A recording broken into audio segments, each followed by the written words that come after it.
Welcome sa Panglasang Pinoy. Magluluto tayo ng tortang talong. Isa ito sa mga napakadaling lutuin at simpleng-simple. Ito na ang ating mga ingredients. Kailanganin natin ng talong. Ang tawag dito sa talong na to, Chinese eggplant. Kailangan din natin ng raw eggs, salt, and syempre, kakailanganin din natin ng cooking oil. After nating maluto yung talong, binalatan na natin siya. Now, yung eggs naman. Kailangan nating i-beat yung eggs. Buksan lang natin.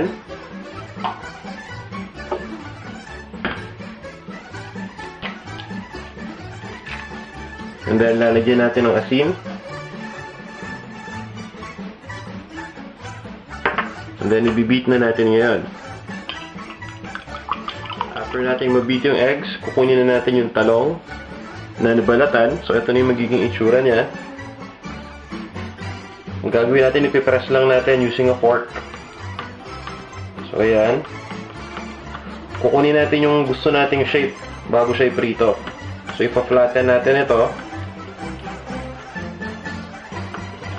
Ganyan lang kasimple.